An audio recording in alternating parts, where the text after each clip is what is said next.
Hello and welcome to F1 Now. In this video we're going to be talking about the biggest winners and losers to the Saudi Arabian Grand Prix in Jeddah. Okay, ladies and gentlemen, second race of the year and another Red Bull and Verstappen masterclass. Now, second race in, and it's clear now that the only way Red Bull can be beaten is if they decide not to show up or DNF.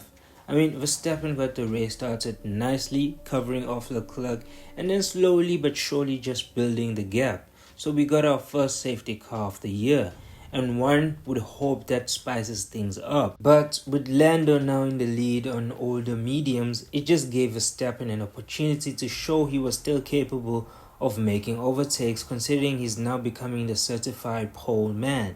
Checo, on the other hand, also had a good race. After having a relatively poor quali, in the race he was able to make his way up and even battling it out with Leclerc at lap 2. Eventually he found himself in a position that reflects his car's pace, which is second. Now, probably the most unexpected winner also in this race has to be the really good Oli Bellman.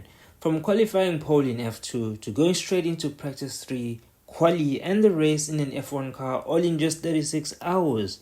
Definitely a weekend to be proud of for the 18-year-old. I mean, gaining some points, keeping a 7-time champion behind him, and a hard-charging Lando.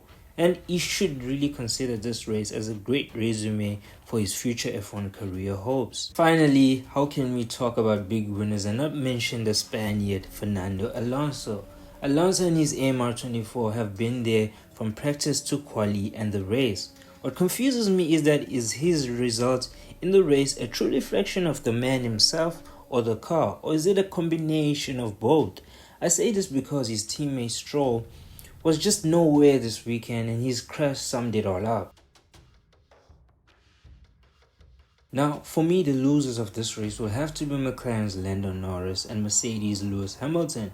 I mean, it has to be said their races were pretty much derailed by the safety car, and having been so close to their teammates meant they couldn't double stack like Red Bull did. So they had no choice but to continue with their old mediums while the rest of the top 10 were on new hards. They did manage to hold onto those mediums, but that's all down to driver skill level. So how Hamilton and Lando's race unfolded is just a reflection of how closely packed the cars are now in terms of pace. I mean, even with softs with a few laps on them, it took them time to cover ground on Bellman.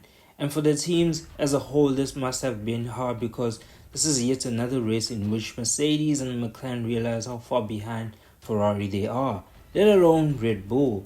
So for now, all hopes of challenging for a race win rest on Ferrari and mainly Leclerc. Okay, so that's a wrap on the Saudi Arabian Grand Prix. Definitely not a race to remember, apart from a brilliant first race for Oli Bellman. So with that, thank you for watching this video. Don't forget to like, comment, share and subscribe. Once again, thank you and bye for now.